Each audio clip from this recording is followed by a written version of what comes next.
L'occasion du forum annoncé ce 14 juin, ici même à Yaoundé, nous donne la possibilité d'évoquer un sujet fort intéressant, à savoir le financement de l'entrepreneuriat. Et nous sommes dans le contexte de mise en œuvre de la stratégie nationale de développement, ce qu'on appelle la SND 30. Eh bien, nous en parlons ce matin avec le président du réseau parlementaire pour la promotion de l'entrepreneuriat. C'est ce réseau qui est derrière l'organisation de ce forum. Merci beaucoup, Monsieur le Président, de nous accueillir.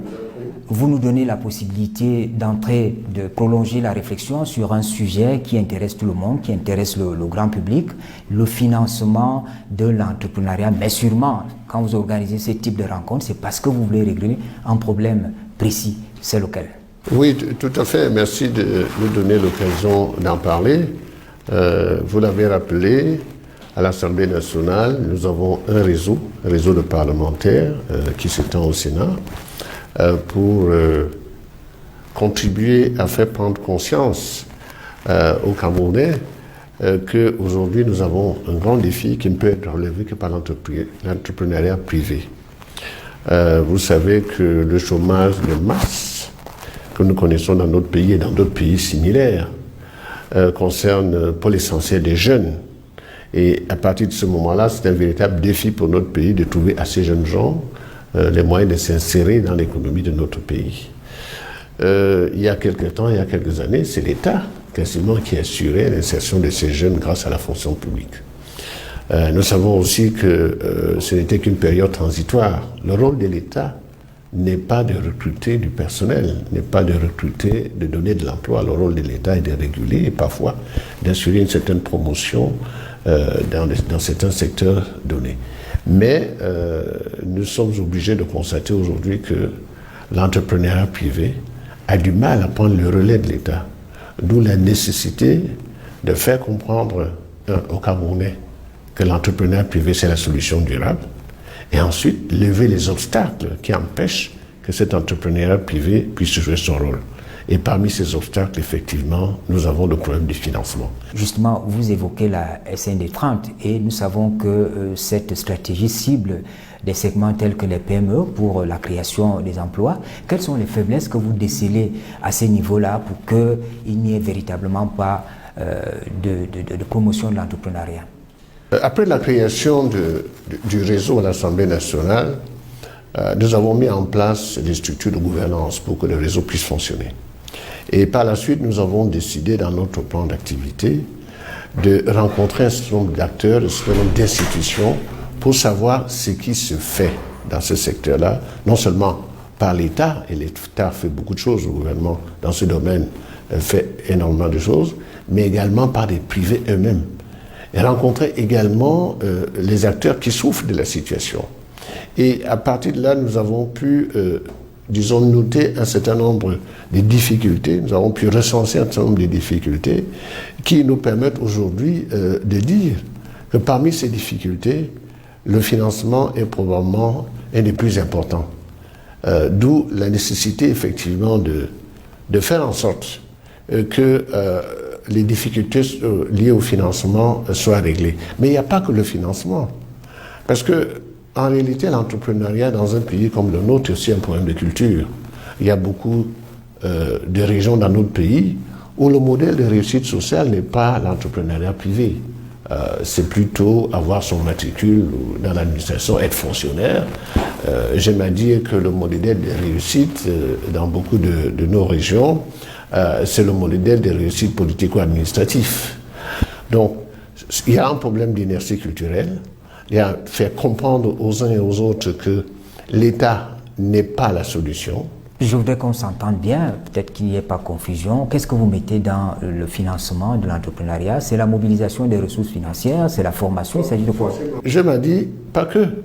Parce qu'en réalité, avant d'arriver au financement de l'activité, il faut d'abord que le porteur du projet inspire confiance. Pour qu'il inspire confiance, il est indispensable qu'il montre la preuve qu'il est capable de gérer un projet.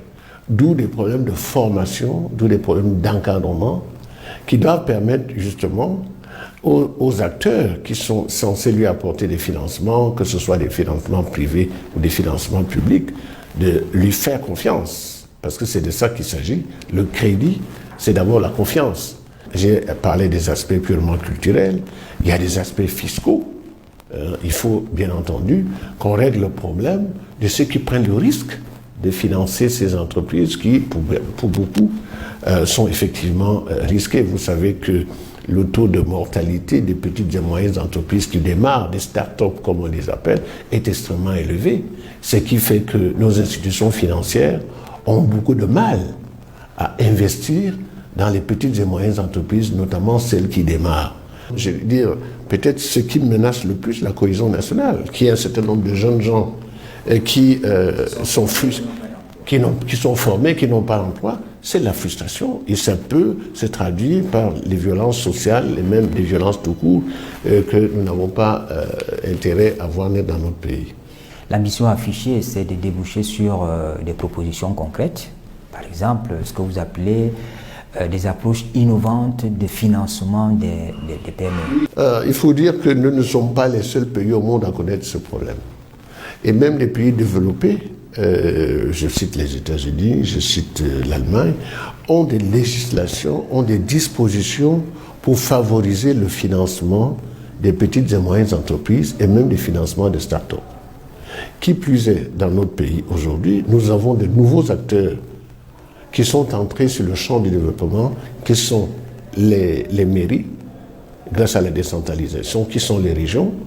Et tout le monde sait que ces acteurs ont la capacité, effectivement, à améliorer et l'encadrement et les perspectives de développement des petites et moyennes entreprises. Donc, avec tous ces acteurs, y compris évidemment les institutions financières classiques, nous allons examiner ce qui se fait ailleurs dans le monde, parce qu'encore une fois, n'inventons pas la roue, mais nous allons voir également comment est-ce que certains de ces instruments peuvent être adaptés à notre environnement.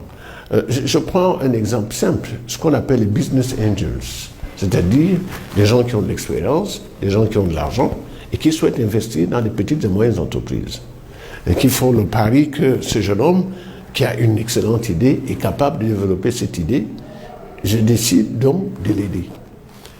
Cela se fait dans beaucoup de pays. Cela se fait également déjà dans notre pays, mais j'allais dire de manière un tout petit peu souterraine. Ce n'est pas très officieux.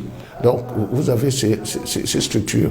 Vous avez d'autres solutions qui concernent maintenant les autorités municipales, les régions, qui créent ce qu'on appelle les incubateurs.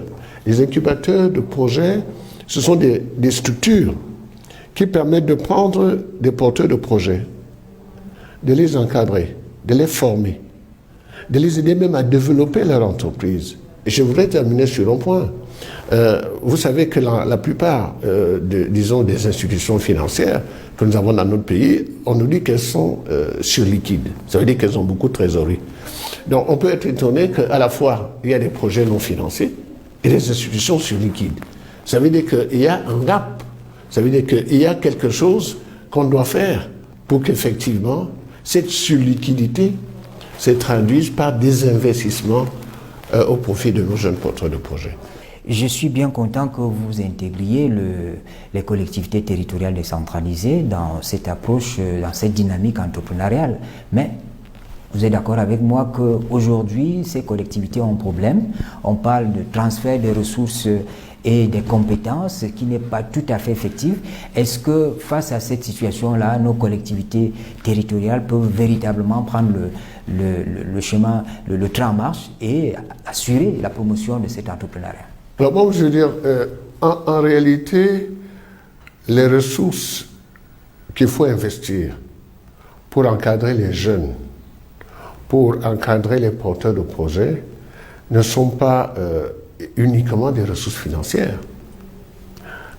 Mettre à la disposition des jeunes, des experts pour les encadrer, faire en sorte que ces jeunes puissent éventuellement s'exercer dans une entreprise qui existe déjà pour acquérir l'expérience, tout cela ne demande pas énormément de moyens. C'est d'abord une question d'organisation. C'est d'abord une question d'organisation et c'est justement cette prise de conscience que nous voulons faire. Parce que quand on dit promouvoir l'entrepreneuriat, on ne voit que le financement. C'est de ça que je parlais tout à l'heure. En réalité, il y a beaucoup d'autres dispositions qui relèvent de l'organisation, qui permettent effectivement d'y arriver. Et ce sont ces projets qui apporteront de l'argent à ces collectivités locales décentralisées. Si vous avez réussi au bout de 2 ans, 3 ans, à installer un jeune homme qui emploie 3, 4, 5 personnes, qui fait un chiffre d'affaires significatif, ben, c'est un contribuable que vous avez mis en place et qui, sur les années qui viennent, sera un contribuable certainement significatif. Est-ce que vous tenez compte du contexte, le contexte de la Covid-19? Toute crise est créatrice d'opportunités. Il n'y a pas une crise qui ne crée pas l'opportunité. Si la pandémie actuelle a un aspect positif, il faut bien lui en trouver, je crois que c'est la remise en question d'un certain nombre de choses. Vous savez, nous avons connu il y a quelques années le dogme du libéralisme étincelant et triomphant et qui nous a conduit à un certain nombre d'options qui sont traduites par des mesures que nous sommes aujourd'hui en train de revisiter. Parce que sur le long terme, on s'aperçoit que les résultats n'étaient pas forcément très positifs. Je prends un exemple simple, le développement, par exemple, des importations. Des importations de poissons, le ministre des Pêches nous a donné des chiffres extraordinaires, où nous sommes en train d'importer des centaines de milliards de francs CFA de poissons dans notre pays, alors que nous avons des ressources halieutiques qui devaient nous permettre de produire nous-mêmes cela. Nous avons des domaines entiers où nous pourrions produire. Nous devons, et c'est le chef de l'État qui le devait, disons, consommer ce que nous produisons.